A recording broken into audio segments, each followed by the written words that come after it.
Good morning, it's Lisa with Lisa Heal Yourself, and today we are going to discuss the 5 things that I would do if I had to start over again. So if I was starting from the beginning and if something happened to me and all my symptoms came back, these are the 5 things that I would do to focus on in order to heal myself. So God forbid I ever have to go through this again. If something happened to me tomorrow and I was right back in the same position, this is what I would focus on.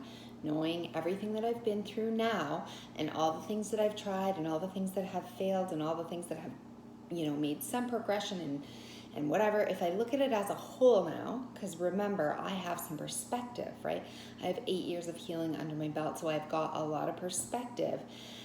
I'm going to give you the 5 things that you need to do, or the 5 things that I would do if I had to do it over again, that I think are the most beneficial, and they're mostly free. Okay, so I know that people spend a lot of money when they're trying to heal. I know that you have wasted a lot of money and a lot of time. But if I was in the position again where all my symptoms came back, or had to start from scratch all over again, I would dedicate myself to these 5 things. I wouldn't just kind of do them. I wouldn't do them for 30 days. I wouldn't do them for 90 days. I would do them consistently, day in and day out, for as long as it took, because I know that these 5 things over time build up and work. Okay, so number 1, sleep. I want you to put sleep right at the top of your list. This is the number 1 thing I would do. I would make sure that my bedtime is between 9 or 9:30, okay? If it doesn't have a 9 in front of it, it doesn't work, okay? If you're into the 10s, it's too late. You will not heal this way, okay? So closer to 9 is better. If you can't do it until 9:30, I understand. If you're 9:45, you're really pushing it, okay? This number must have a 9 in front of it, okay? So you want to go to bed in the 9s. Closer to 9, let's say 9:30, let's say that's all you can do. This is your bedtime, okay? So that means you've already looked at your phone, you've already had your tea, you've already watched your TV program, you've already brushed your teeth, it's like trying to get kids ready for bed. Have you ever tried to get kids ready for bed? They have an 8 o'clock bedtime or an 8:30 bedtime, and then it's, oh, I forgot to get a drink of water, I have to brush my teeth, and you don't get out of the room until a half an hour later. That's not what I'm talking about here. I'm talking about you're already in your pajamas, you've already brushed your teeth, you've already done your skincare routine, you've already looked at your phone, you've already done whatever you need to do, and you're ready to crawl into bed at 9:30 and sleep. The lights are out, you're in bed, okay? So I have some videos on sleep specifically that you could go check out, or you can get this information in a lot of different places. But sleep's important, so the quality is important, the quantity is important. You're aiming for at least 10 hours of sleep a night, and you want quality sleep. Now, I realize when you're really sick and you're suffering with a lot of physical symptoms, you often cannot get that sleep. So this is a long haul thing. This is over time. You're just looking to crawl into bed. There's a lot of different things you can do, from dimming out all the lights to wearing your blue blockers to making sure it's cool in the room, right? To doing a meditation to calm your mind. That's a great spot to do meditation right before you sleep. If you can't fall asleep, do a meditation as you're falling asleep. So there's lots of different things you can do to improve sleep quality, but I'm just talking about quantity here. I'm saying in bed at 9:30, and you want to be in bed for 10 hours, okay? So you don't want to get out of that bed until 7, whatever it is, okay? But if you have to get up at 6 o'clock in order to do your routine or get your kids ready or whatever, then you need a 9 o'clock bedtime, okay? You need to make it earlier. If you can do an 8 o'clock bedtime, that's better. So depending on when you have to get up, you really, 8 hours is the minimum that you can sleep. 9 hours is good. 10 hours is ideal. We want to do 10 hours a day, especially if you cannot nap during the day.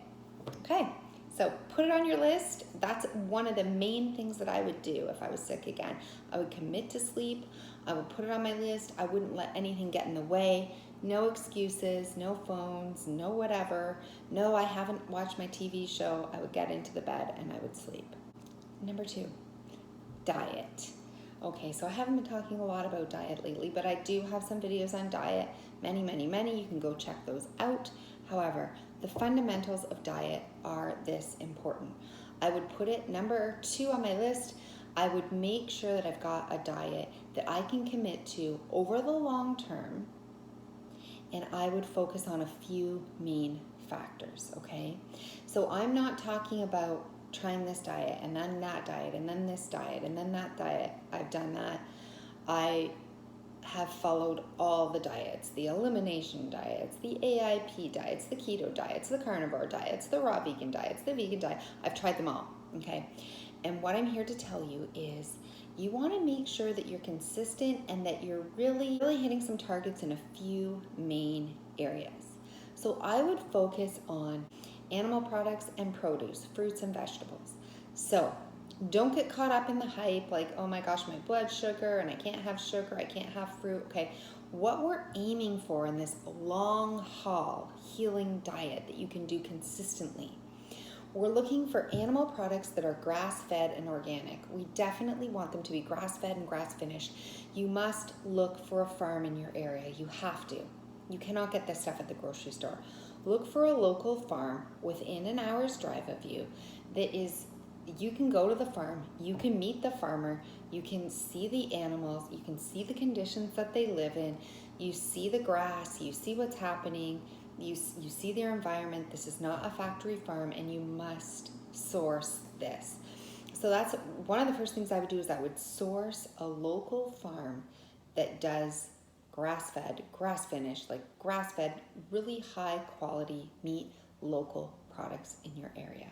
From chicken to beef to bison to elk to goat to fish, I would eat wild-caught salmon, I would eat some different shellfish, I would eat some oysters, I would make bone broth, I would have some of the tallow, I would have the high fat content and the meat. I would have some good high quality protein in my diet that's grass fed, okay, or wild caught. So that's what we're going for. You must source this. So if I was starting at the beginning, I wouldn't wait on this. I would get right on it and find your source.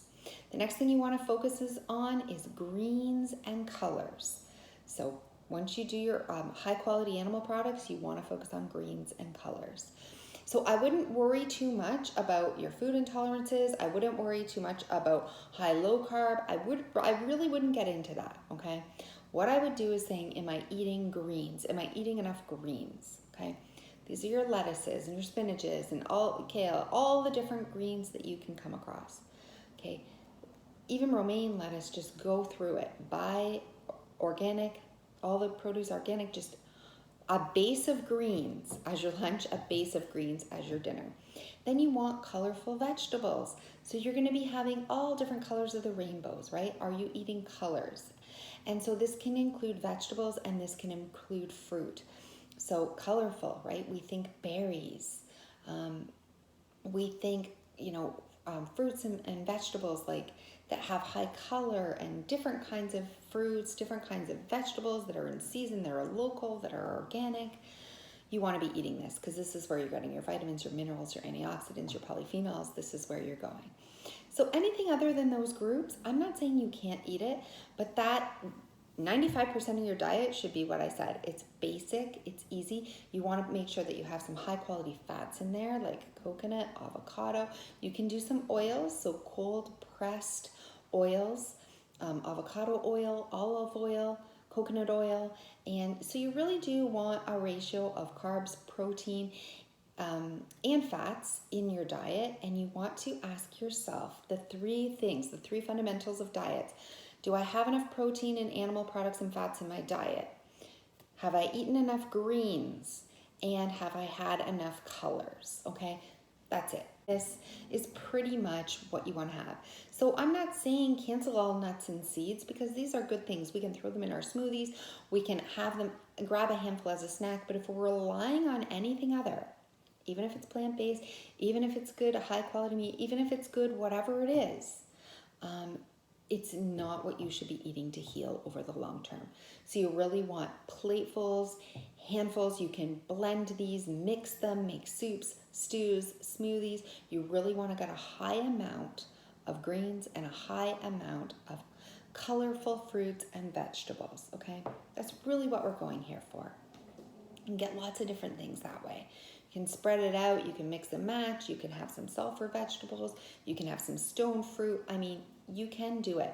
So that's what you should focus on, because that is really how you're going to heal over the long term.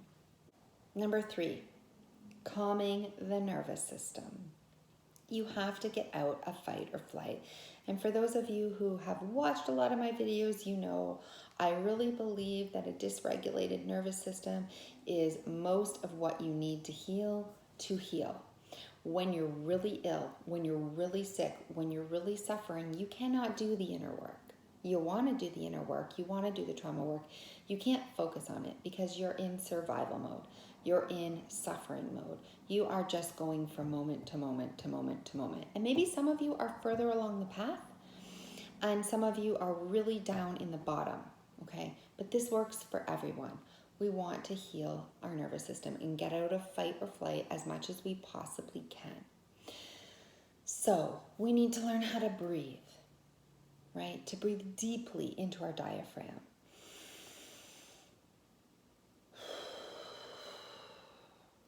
Slow it down. Just slow down our thoughts and our thinking. Slow down the rate at which we're speaking. We want to slow down our movements, slowing down, calming down, right? Really taking it down. All those worries, we're letting them go. We're just calming the monkey mind in this phase. We're bringing it down. Everything's down. So when we run up against our triggers, whether they're environmental or through relationships, or they're an internal or an external trigger, whatever it is, a memory, however you are triggered in your day, you need to become aware. Awareness is so important, that this is what's happening, and your number one job, this is your job in healing, is to stay in parasympathetic mode, where your nervous system is not activated and it's not in sympathetic mode and it is not in fight or flight. So whatever you can do, you know, what if drinking tea, resting, napping, sitting in the sun, reading, doing some hobby that you like, staying away from certain people, you know, calming down, doing a meditation. There are many ways, there are many tools, but we are looking to bring our body down. We want to teach our brain new ways of handling things. But when you're in the depths, it's really hard to do brain retraining. It's really hard to work on our emotional triggers and healing the trauma. So in the meantime, what you need to do is just turn off the activated stress response system, and you need to calm down. You need to breathe. You need to remind yourself that you're safe and everything's going to be okay. And then you need to believe that. You need to trick your body, your mind, your heart, your soul into believing that you are going to be okay, that you're safe. We're not going to react to every symptom, to every trigger, to every relationship problem, to all the mental chatter, to all the physical alarm bells and symptoms going off. We're going to calm ourselves. We're going to say, I'm going to heal, I'm going to breathe, and I'm just going to remind myself, basically, day in and day out, constantly, that I'm safe, that I have time, that I can slow down, that everything's okay. This is critical. So if you haven't seen some of my videos on fight or flight, please go watch those. If you haven't seen any videos on the healing response, you may go watch those as well. But this is so critical for healing, okay? So we've got sleep, we've got diet, and we've got the fight or flight system being turned off, right? We really need to deactivate that system and calm our nervous system down. These are the top 3 things. If you only did these things, if this is all that you watch of this video, you may turn it off for now.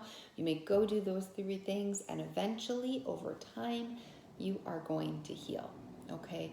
So you must do those 3 things, and those 3 things are going to get you most of the way there. So I'm going to give you the 2 other things that I would do if I had to start from the beginning. And number 4, I would walk every day. Yes, even if I'm in pain. Yes, even if I'm bedbound. Yes, even if it hurts to walk. Yes, even if I'm in a wheelchair. Okay, so I would take whatever state that I'm in and I would walk every day. If that means putting on my running shoes and going outside and only being able to go 5 houses, then I would do it. I would do it again the next day, and I would make it just a little bit longer and a little bit longer and a little bit longer. And by a little bit longer, could be this much, could be literally this much on the road, or it could be another kilometer, depending on how you feel. Okay, so I would stretch that out. If you're in a wheelchair, I would wheel. Then I would get my walker, right? I would keep going. I would keep going further. I would build my stamina. This is a retraining of walking. I would do this for a full hour. So what happens if you cannot walk the full hour? Then I would stay the rest of the hour outside, sitting down, meditating in the sunshine. You've done your hour. Maybe at first you only do the actual 5 minutes of walking and you do 55 minutes of sitting there. That's what I would do. When my hour's done, I would come inside. You'll eventually be walking the entire 60 minutes. But the reason I would do this, no matter the weather, no matter the conditions, no matter how you feel, no matter what, is for several reasons. One, you need to build your physical stamina. You need to build some endurance. And you need to build belief in your system, in yourself.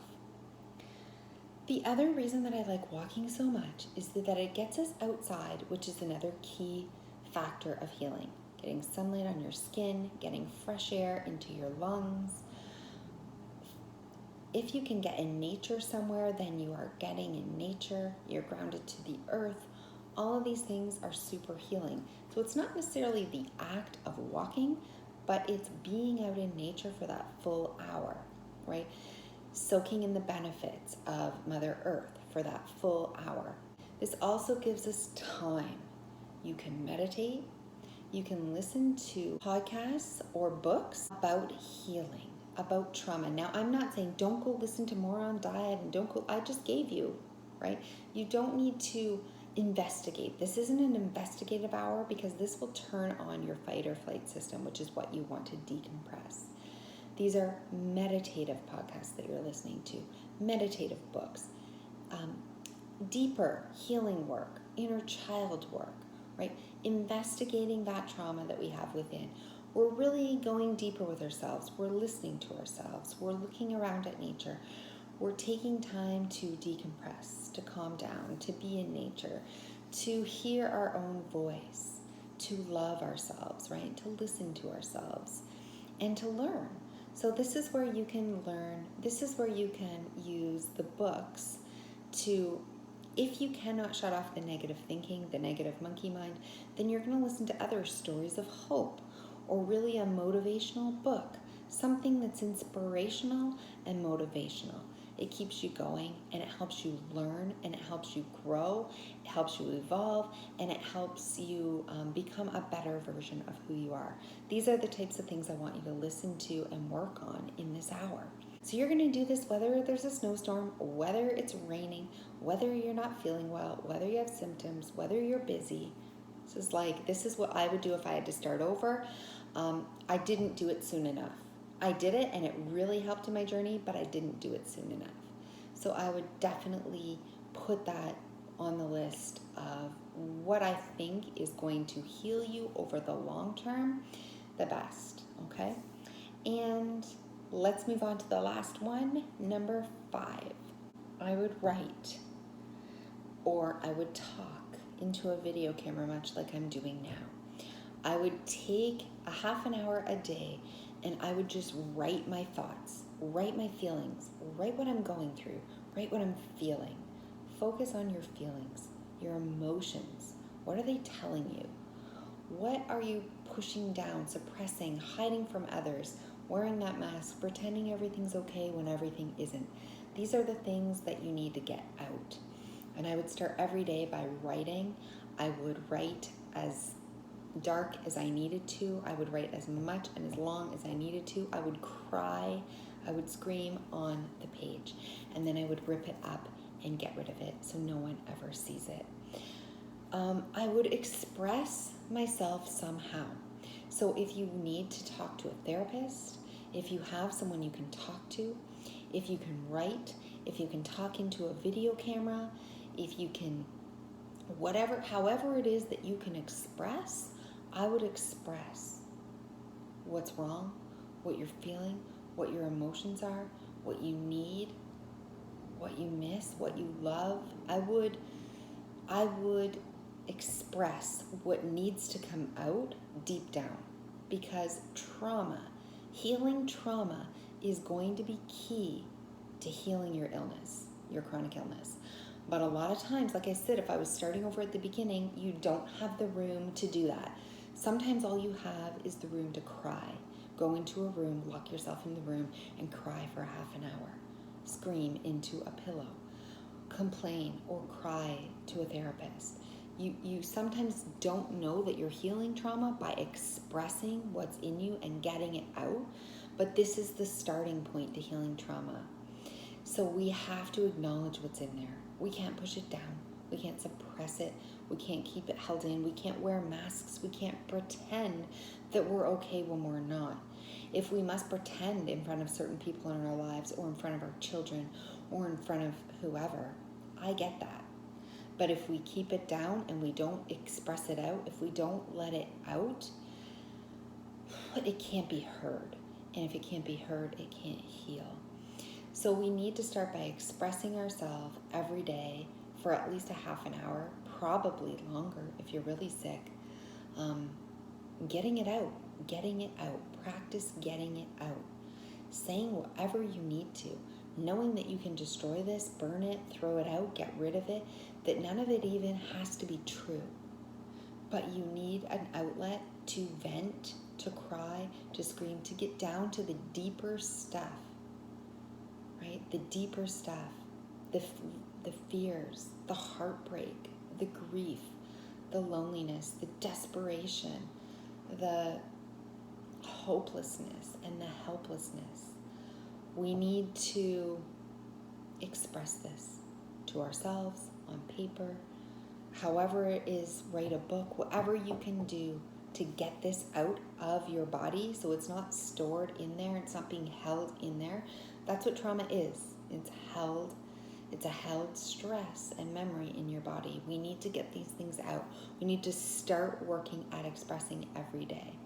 This will lead us into trauma work over time, which is what we will need to do to heal.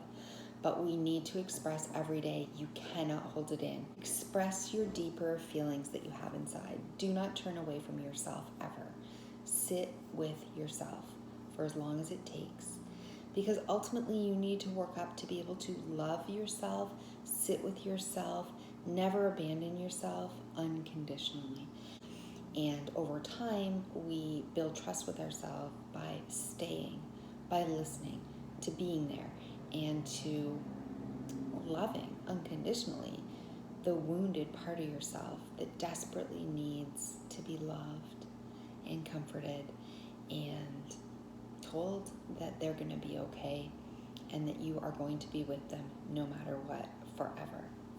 So, I hope that this video has been helpful. I know it's a lot, but if I had to start over again, I would put these 5 things at the top of the list. They're free and they are seriously going to help you move forward. But again, you cannot do them little bits at a time. You have to commit to doing these every day in and day out. Do them. Commit to doing them all for a year and then see what benefit they've brought into your life and how they've moved your healing forward. You will notice a difference if you do these consistently. And like I said, there are so many things, these shiny objects, shiny protocols, shiny supplements, shiny things to try, programs, all these things. I realize they're enticing. They sort of promise the magic pill. But I want to remind you that if I had to go back from scratch, these are the 5 things that I would definitely straight away implement, no questions asked. And if you haven't yet subscribed, please do so. Please share it. Please leave me a comment. Let me know if there's anything that you're not clear about or any questions that you have that you want me to do videos on. And again, I hope it's been helpful, and I'll see you in the next video.